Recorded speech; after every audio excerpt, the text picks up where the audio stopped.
Earth science नाम का आप सब्जेक्ट कह सकते हैं ऐड कर दिया गया। आप ये भी कह सकते हैं कि ये ईवीएस का एक हायर वर्जन है जो कि एक्चुअली में 11-12 से शुरू होता था। कहीं ना कहीं साइंस में 1-2 चैप्टर्स को वहां पर डाला गया। मैथ्स में काफी सारे बड़े बदलाव हैं। 12 चैप्टर्स के बजाय अब 15 चैप्टर हो गए। राइटिंग सेक्शन में काफी बड़े बड़े चेंजेस देखने को मिल रहे हैं। ये सारे के सारे चेंजेस मुझे मेरे रिस्पेक्ट से ऐसा है कि काफी, अगर 8 से 9th में आए हो और आपके बड़े भाई बहनों की पुरानी किताबें एनसीईआरटी की किताबें पढ़ी हुई हैं और आप इस बात की खुशी मना रहे थे कि पैसे बच गए, तो आप सब एक बहुत बड़ी गलतफहमी में हो, क्योंकि इस बार 9th क्लास के बच्चों की सिलेबस ही नहीं लेकिन पूरी की पूरी किताब में भी कहीं ना कहीं बदलाव है। बहुत सारे चेंजेस हैं। काफी टाइम बाद इतने सारे मेजर चेंजेस किसी भी क्लास के सिलेबस में किए गए हैं और ये वीडियो मैं दावे से कह सकता हूं, आपने अगर इसके ऊपर कभी वीडियो देखी भी है तो ये सबसे ज्यादा डिटेल्ड वीडियो होने वाली है, क्योंकि हर एक चीज को समझा है, उसको ब्रेक डाउन किया है और ये भी समझा है कि एक्चुअली में ये सिलेबस में चेंज क्यों लाया गया है, सिलेबस में चेंज लाने के पीछे का कारण क्या है। तो स्वागत है आप सभी का आशु घई 9th-10th पे, जहां पे टीचर्स आपको दिल और दिमाग दोनों से पढ़ाते हैं और यहाँ पे हम आपकी 9th और 10th की जर्नी को बहुत आसान करने वाले हैं। तो अगर आपने अभी तक इस चैनल को सब्सक्राइब नहीं किया तो जल्दी से सब्सक्राइब का बटन दबाओ ताकि सारे के सारे 9th क्लास के सिलेबस में चेंजेस को देखकर आने वाली भविष्य में प्यारी प्यारी videos, one shot strategy videos कोई भी आपसे मिस ना हो। तो चलिए शुरू करते हैं। सबसे पहले बात करते हैं कि हमारे सिलेबस में जितने भी सब्जेक्ट्स हैं उनको 3 मेजर हिस्सों में बांट दिया गया है। पहले ये 2 मेजर हिस्सों में बांटा गया था, यानी कि पार्ट ए, पार्ट बी, लेकिन इस बार एक पार्ट सी भी कहीं ना कहीं आ गया है। कैसे समझो? पार्ट ए में हमारे पास सारे लैंग्वेज सब्जेक्ट्स आ जाएंगे, हिंदी, इंग्लिश, संस्कृत, उर्दू, मराठी या फिर कोई भी और लैंग्वेज अगर आपके यहाँ है। मेजरली हिंदी और इंग्लिश रहती है, बाकी संस्कृत वगैरह भी हो सकती है। पार्ट बी में आपके कोर एकेडमिक सब्जेक्ट्स आ जाएंगे, जैसे कि साइंस आ गया, मैथ्स आ गया और सोशल साइंस आ गया। अवसर बचा क्या है इसके अलावा? तो आंसर है इस बार पार्ट सी में ओवरऑल डेवलपमेंट के भी कुछ चैप्टर्स ऐड हुए हैं। इनमें से कुछ चैप्टर सोशल साइंस में ऐड हुए हैं, कुछ साइंस में ऐड हुए हैं। एग्जांपल के तौर पे इंडिविजुअल्स इन सोसाइटी के ऊपर बात की जाएगी। इंडिया के रिस्पेक्ट में इस बार काफी सारे चेंजेस किए गए हैं। वोकेशनल एजुकेशन होगा, आर्ट्स एजुकेशन, फिजिकल एजुकेशन जो कि एक्चुअली में 11-12 से शुरू होता था, कहीं ना कहीं साइंस में 1-2 चैप्टर्स को वहां पर डाला गया। मैं बात करने वाला हूं इसके बारे में। और वेल बीइंग जो कि आजकल बहुत जरूरी है, इन चीजों को भी ऐड किया गया। मतलब ओवरऑल ग्रोथ को पार्ट सी में हम लोग डाल रहे हैं। तो ऐसे भी कुछ चैप्टर्स हैं, कोई सब्जेक्ट तो नहीं है लेकिन उन चैप्टर्स को साइंस या फिर हिस्ट्री में डाला गया। अब अगर बात करें तो एक बहुत मेजर चेंज अगर मैं आपको दिखाऊं, अभी तक हमारे साइंस में सबसे पहले अगर बदलाव की बात करूं, क्योंकि मैं साइंस पढ़ाता हूं पूरे दिल और दिमाग से, इस चैनल पे या कहीं पे जहां जहां आपने मुझे अलग अलग प्लेटफॉर्म पे देखा होगा, तो साइंस के बारे में मैं आपको सबसे ज्यादा इच्छाजनक, मतलब क्या कहते हैं इसको इंग्लिश में, सबसे ज्यादा उत्सुकता से बताना चाह रहा हूं। और साइंस में काफी प्यारे प्यारे चेंजेस किए गए। हम काफी टाइम से साइंस के टीचर्स चाहते थे कि ये चेंजेस हों, तो उनमें से कुछ चेंजेस इस साल 9th में किए गए और सारे के सारे चेंजेस अच्छे हैं, कोई भी बुरा चेंज नहीं है। पहले तो साइंस में हमारे पास फिजिक्स, केमिस्ट्री और बायोलॉजी हुआ करता था, अभी भी है, लेकिन अब एक अर्थ साइंस नाम का टॉपिक ऐड कर दिया गया है। अर्थ साइंस नाम का आप सब्जेक्ट कह सकते हैं ऐड कर दिया गया है। आप ये भी कह सकते हैं कि ये ईवीएस का एक हायर वर्जन है। जैसे बचपन में हमारे पास ईवीएच होता था, उसका हायर वर्जन है। इसके बारे में बात करूंगा, लेकिन सबसे पहले अगर बात करें तो फिजिक्स, अच्छा ये जो अर्थ साइंस है ये कोई ऐसा नहीं कोई नई किताब आ गई है, आप ही में कुछ चैप्टर्स ऐड कर दिए गए जो कि मैं आपको भी दिखा दूंगा। जैसे फिजिक्स में अगर मेजर चेंजेस की बात करें, पहले हमारे पास 5 चैप्टर हुआ करते थे, लेकिन अब आपके पास सिर्फ 4 चैप्टर हैं। ग्रेविटेशन चैप्टर को सिलेबस से हटा दिया गया। अब आप में से कुछ 9th के बच्चे सोच रहे होंगे ये तो गलत डिसीजन है। बिल्कुल भी नहीं, क्योंकि ना ये हम कितने सालों से बोलते आ रहे थे। बहुत सारे बच्चे, अगर आप हमारे पुराने वन शॉट देखोगे तो आपको ये देखने को मिलेगा कि ग्रेविटेशन पूरा का पूरा 11th क्लास में भी है। तो क्यों डबल डबल पढ़ाई करें? बड़ा अच्छा डिसीजन है, ग्रेविटेशन को हटा दिया गया।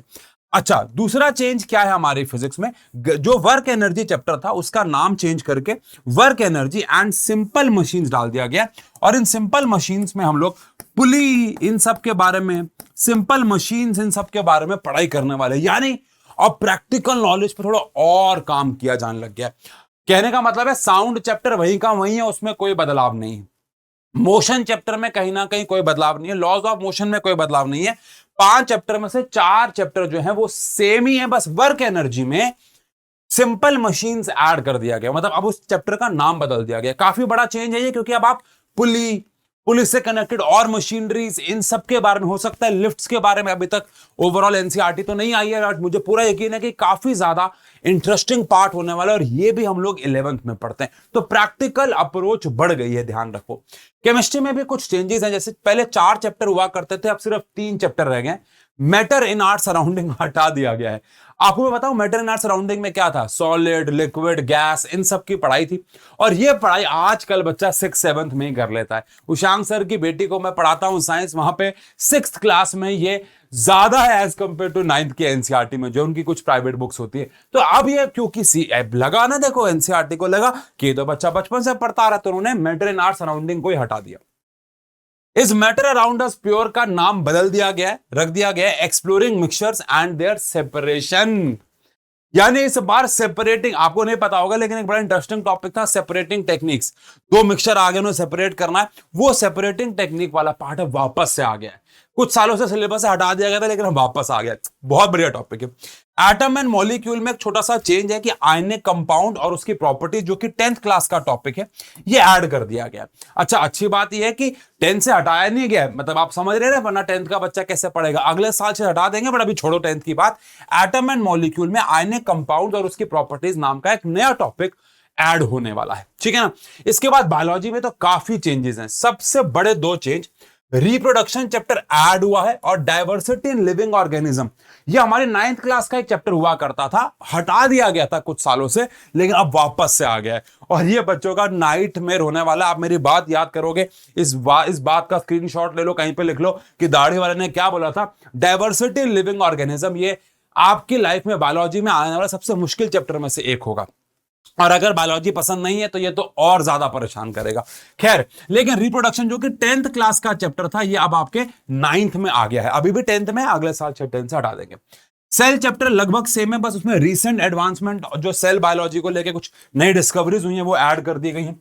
टिश्यू में बेसिक चैप्टर वही है, लेकिन इस बार मस्कुलोस्केलेटन सिस्टम को ऐड कर दिया। अगर उसके साथ ही साथ इंजरीज, हमारा पोस्चर केयर, हमारा न्यूट्रिशन, एक्सरसाइज, मैंने कहा था ना, ये वाला टॉपिक जो है ओवरऑल डेवलपमेंट, इसकी कुछ चीजें ऐड हुई हैं, तो वो यहां पे आपको झलकेंगी। इंप्रूवमेंट इन फूड रिसोर्सेज नाम का एक चैप्टर था, हटा दिया गया है। जो बच्चे मुझसे पिछले साल पढ़ते थे ना, जो अब 10th में आ गए, या वन शॉट में देखोगे, मैं हमेशा से बोलता आया था ये चैप्टर हट ही जाना चाहिए था, बिकॉज ये बहुत ज्यादा साइंस बेस्ड नहीं था, और अच्छा हुआ उन्होंने चैप्टर हटा दिया, ये एसएसटी बेस्ड ज्यादा था। खैर, ठीक है, तो ये हमारे मेजर चेंजेस हुए हैं साइंस में। अब अगर मैं बात करूं तो एक और बड़ा चेंज जो कि है अर्थ साइंस, यानी अर्थ के बारे में काफी सारी चीजें जो है वो ऐड हुई हैं।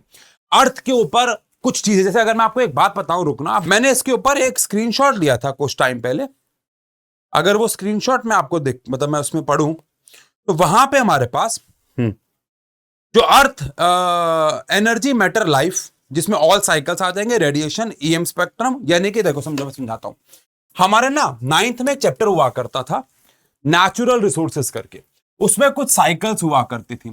वो साइकिल्स मतलब वाटर साइकिल हो गया ना, जैसे वाटर साइकिल पढ़ी आपने, ऐसे nitrogen cycle, oxygen cycle, carbon dioxide cycle.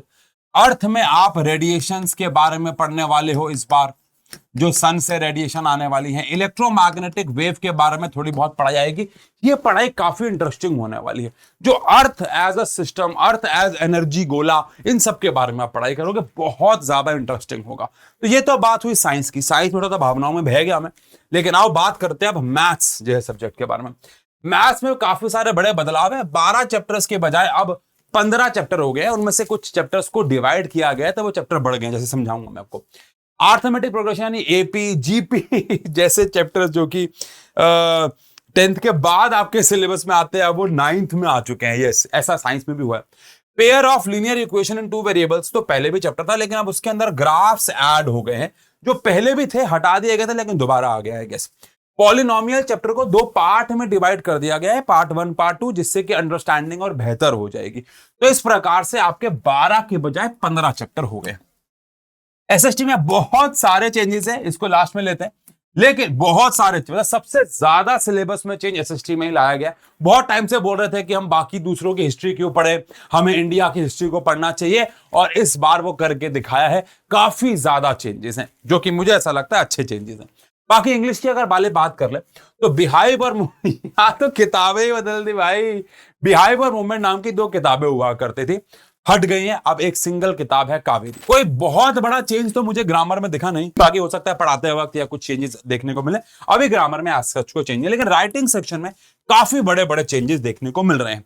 Writing section में ये 4 राइटिंग पार्ट्स ऐड हुए हैं इंस्टेड ऑफ जो हमारे पुराने कन्वेंशनल राइटिंग पार्ट्स थे। अब इन राइटिंग सेक्शन में जो चारों के चारों चेंजेस हुए हैं, ये आपकी क्रिएटिविटी को बढ़ाने के लिए। बहुत सारा डिटेल तो जब ये बन के आएगा सिलेबस सब ज्यादा सामने आएगा, लेकिन अभी तक अगर मैं बोलूं तो क्या क्या बड़े चेंजेस हैं। जैसे कि आपके पास अब जो आप लिटरेचर पढ़ते थे उसको एनालाइज करके उसके ऊपर कोई पैराग्राफ आएगा जिसको आपको ये बताना होगा कि आप उससे क्या मैसेज लेते हो। ये अभी भी आता था लेकिन थोड़ा सा और क्रिएटिव हो जाएगा, लेकिन यहां पे तो काफी ज्यादा चेंजेस हैं। जैसे कि परसुएसिव एसेज में आपको किसी को कन्विंस करना होगा कि ये मैं कोई टॉपिक है और इस टॉपिक के बारे में मैं कुछ ऐसा लिखूं, जैसे फॉर एग्जांपल सोशल मीडिया के ऊपर आ जाए कि इसके हार्मफुल इफेक्ट्स हैं या फिर इसके फायदे हैं, तो आप अपनी साइड लेके सामने वाले को कन्विंस करो कि हाँ मेरे हिसाब से इसके हार्मफुल इफेक्ट्स हैं। तो ये बड़ा इंटरेस्टिंग होगा, ये डिबेट वगैरह में काफी काम आएगा। लेकिन यहाँ है रिसर्च राइटिंग, जहां पे आपको एक टॉपिक मिलेगा और आपको खुद से उसके ऊपर रिसर्च करके या जो भी आपने कर रखी है उसके ऊपर लिखना होगा इन डेप्थ जाके। क्रिएटिव राइटिंग, यहां पे आपको कोई कहानी लिखने को दिया जाएगा विद डायलॉग्स। अब कैसे आपके 9th के फॉर्मेट में आता है अलग बात है, बट क्रिएटिव राइटिंग का मतलब यही होता है कि आपको एक कहानी लिखनी होती है, उसमें कुछ डायलॉग्स डालने होते हैं, टाइटल डालना होता है, क्लाइमैक्स डालना होता है। ये सब चीजें जो हायर क्लासेस में आती थी अब 9th क्लास में ये ऐड हो गई है। और अगर अब हम बात करें सबसे ज्यादा चेंजेस जिस सब्जेक्ट में हुए हैं वो है एसएसटी यानी कि सोशल साइंस। सबसे पहली बात तो सोशल साइंस में अलग अलग किताबें थी, लेकिन इस बार सारे के सारे सिलेबस को 2 पार्ट्स में बांट दिया गया है। जहां तक मुझे याद है एसएसटी में पहले 20 चैप्टर्स कुछ हुआ करते थे, लेकिन अब एसएसटी के अंदर 16 यूनिट्स में उसे बांट दिया गया, यानी 20 चैप्टर्स को बांट के अब 16 यूनिट्स में कन्वर्ट कर दिया गया है। वो भी 2 पार्ट्स में ओवरऑल डिवाइड हुआ है। जहां तक लग रहा है 2 किताबें आएंगी, पार्ट 1 पार्ट 2। अब हिस्ट्री सिविक ज्योग्राफी शायद अलग अलग डिवीजन नहीं होगा, बट आप चैप्टर्स पढ़ के समझ जाओगे कि वो कौन से फील्ड के हैं। खैर पार्ट 1 में जिन 9 हमारे यूनिट्स की बात की गई है, पार्ट 1, ये पार्ट 1 के पहले 9 यूनिट्स की अगर मैं बात करूं तो आओ समझते हैं क्या क्या पढ़ने को मिला है। सबसे पहली बात, हम यहां पे ये एक बड़ा अच्छा बदलाव है कि यहां पे हम पहले तो सोशल साइंस क्या है उसको समझेंगे इंडिया के रिस्पेक्ट में। बड़ी इंटरेस्टिंग बात होने वाली है क्योंकि यहां पे हम इंडिया के रिस्पेक्ट से ये पढ़ने वाले हैं कि एसएसटी क्या है। बड़ा इंटरेस्टिंग होगा, उसका स्कोप क्या है, एसएसटी पढ़ने के बाद भविष्य में क्या कर सकते हो। कितना अच्छा एक बदलाव है। इसके बाद शेपिंग ऑफ अर्थ सरफेस, थोड़ा सा साइंस से कनेक्टेड होगा ये, यानी कि अर्थ के अंदर क्या क्या भूकंप कैसे आ रहा है, जहां तक मुझे लगता है ये पढ़ाएंगे। हाँ, डस्ट स्टॉर्म्स क्या है आ रहे हैं, फ्लड्स कैसे आ रहे हैं, landforms, disaster, earthquake, landslides, earth के इंटीरियर, टेक्टोनिक प्लेट्स के बारे में पढ़ाए जाएंगे। काफी इंटरेस्टिंग हो जाएगी अब एसएसटी भी इन चैप्टर्स के बाद। वैसे पहले भी थी। एटमॉस्फेयर क्लाइमेट में मुझे लगता है ज्यादा कुछ क्लाइमेट चेंज हो गया, फ्लड्स हो गया, कार्बन के फुटप्रिंट शायद नया, मुझे नहीं पता पुराना एसएसटी में था कि नहीं था। लेकिन मॉनसून इंडिया के बारे में, इंडिया के रिस्पेक्ट में, सीजन इन इंडिया के रिस्पेक्ट में मैंने आपको बताया पढ़ाई ज्यादा होने वाली है। Beginning of civilisation, Harappan culture, Mohenjodaro type वाली मूवी देखी है, वैसी वाली पढ़ाई होने वाली है, बड़ा मजा आएगा। कल्चरल डेवलपमेंट 2 मिलियन ईयर्स पहले, अर्ली ह्यूमंस की हिस्ट्री, साथ ही साथ चलो ये तो आर्कियोलॉजिक एजेस तो है ही है, प्लांट्स एनिमल्स, लेकिन हड़प्पन कल्चर के बारे में आप पढ़ोगे, मतलब पुरानी सिविलाइजेशन जो चलती आ रही है उनके बारे में पढ़ने वाले हो। स्टेट एंड सोसाइटी की अगर बात करें तो वैदिक एज के बारे में आप पढ़ोगे। वैदिक किताबों में आ रहा है, अब इंडिया के रिस्पेक्ट चीजें पढ़ने वाले हैं, बदलाव तो काफी अच्छे हैं। आप लोग पढ़ने वाले हैं इसके अंदर कल्चरल प्रैक्टिसेस, ट्रेडर्स कैसे काम करते थे, उनके रूट्स क्या थे, मर्चेंट कैसे काम, मैंने कहा ना मोहनजोदारो टाइप वाली फीलिंग आएगी आपको। डेमोक्रेसी के बारे में बात करें तो डेमोक्रेसी के क्या फीचर है, roots of democracy in India, India के रिस्पेक्ट से चीजें मैंने आपको बताया बढ़ गई हैं, है ना, मैंने आपको बताया बढ़ गई। Elections, factors of importance of election, electoral system कैसे काम करता है, ये तो पहले भी छठे हिस्ट्री के अंदर था ही, है ना। पार्टी सिस्टम कैसे काम करता है। बिल्डिंग ब्लॉक्स ऑफ इकोनॉमिक्स के बारे में आप पढ़ने वाले हैं, बेसिक है, मार्केट वगैरह के बारे में पढ़ोगे। Price puzzle, what drives the market, market चलती कैसे, बड़ा इंटरेस्टिंग पार्ट होने वाला है कि मार्केट को कैसे चलाया जाता है, जिसमें हम लोग पढ़ने वाले हैं। Laws of demand and supply, real, अच्छा laws of demand and supply हमारे 11th 12th की इकोनॉमिक्स के पार्ट थे, और इकोनॉमिक्स के सारे पार्ट अब 9th क्लास में डाल दिए गए हैं। ठीक है, इसके बाद ओशियन एंड लाइफ के ऊपर आपको एक बहुत बड़ी थीम ऐड हुई है, जहां पे आप मरीन रिसोर्सेज के बारे में बात करोगे, साइक्लोन्स के बारे में बात करोगे, सुनामी के बारे में बात करोगे, नेविगेशन, फिशिंग, लिवलीहुड, जो भी पहले था थोड़ा बहुत, अब उसको बहुत ज्यादा डिटेल में डेप्थ में जाके शायद पढ़ाने वाले हैं। लाइफ ऑन अर्थ, तो ये वही वाला अर्थ सिस्टम जो है वो ऐड हुआ है उसके अंदर, है ना। बायोम्स के बारे में पढ़ोगे, बायोस्फीयर के बारे में पढ़ोगे, इंडिया के रिस्पेक्ट में, इंडिया के रिस्पेक्ट में, पहले पूरे वर्ल्ड के रिस्पेक्ट में ज्यादा था, अब इंडिया के रिस्पेक्ट में आप पढ़ने वाले हो, कंजर्वेशन वगैरह के बारे में। ठीक है, बिल्डिंग अ रेजिलिएंट इंडिया, यानी अगेन इंडिया कैसे सेफ गार्ड हो, कैसे हम लोग अलायंसेस बनाएं, या जो भी होगा, मुझे ज्यादा तो पता नहीं है इसके बारे में, लेकिन India and the world, India को वर्ल्ड के रिस्पेक्ट में पढ़ा जाएगा, उसके कल्चर, ईस्ट एशिया में क्या क्या है, मेडिसिन, मैथमेटिक्स, क्या इंडिया ने कंट्रीब्यूट किया पूरे दुनिया को बेहतर करने के लिए, ये सब आप पढ़ने वाले हो। इसे पार्ट 2 में हम आ चुके हैं। इसके बाद अगर बात करें तो अथॉरिटी, रूट्स ऑफ अथॉरिटी क्या है मैं ज्यादा जानता नहीं हूं, ये सारे टॉपिक्स आप स्क्रीनशॉट ले लेना। आइडियाज ऑफ, इतना बड़ा बदलाव है यहां पे, क्योंकि हमको पता है कि हम आज की डेट में कैसे लोग बिजनेस की तरफ मुड़ते जा रहे हैं, तो वो काफी अच्छा चेंज है। Smart ways to manage finance, finance यानी बिजनेस रिगार्डिंग चीजें काफी ज्यादा अच्छे से ऐड हुई हैं और आपको बहुत ज्यादा हेल्प होने वाली है। यानी इन शॉर्ट अगर बात करें तो पार्ट 1 में ये 9 टॉपिक्स थे और पार्ट 2 में ये हमारे पास 7 टॉपिक्स हैं। तो पार्ट 2 अगर आप कहीं ना कहीं देखें तो इसमें आप ओशियंस, अर्थ के बारे में और साथ ही साथ बिजनेस डेवलपमेंट के बारे में भी पढ़ने वाले हो, जो काफी बड़े बड़े चेंजेस हैं। तो इन शॉर्ट ये सारे के सारे चेंजेस मुझे, मेरे रिस्पेक्ट से ऐसा है कि काफी बेहतर चेंजेस हुए हैं। अब बाकी आपका क्या कहना है मुझे कमेंट सेक्शन पे जरूर बताइएगा कि आपको क्या लगता है कि चेंजेस अच्छे हुए हैं कि नहीं। मेरे हिसाब से अच्छे चेंजेस हैं। आपको स्क्रीनशॉट लेना है, स्क्रीनशॉट लेना, मैं साइड हो रहा हूं, स्क्रीनशॉट ले लो, स्क्रीनशॉट ले लो, स्क्रीनशॉट ले लो, स्क्रीनशॉट ले लो, स्क्रीनशॉट, स्क्रीनशॉट, स्क्रीनशॉट, स्क्रीनशॉट, और ये ठीक है। तो आई होप इस वीडियो ने आपकी काफी हेल्प की हो समझने के लिए। बाकी आपको कौन से और टॉपिक्स पे वीडियोस चाहिए नीचे कमेंट सेक्शन में जरूर बताइएगा, ठीक है। बाकी चैनल को सब्सक्राइब जरूर कीजिएगा। मिलते हैं ऐसी और बहुत सारी वीडियोस पे इस चैनल के लिए, तब तक के लिए बाय बाय।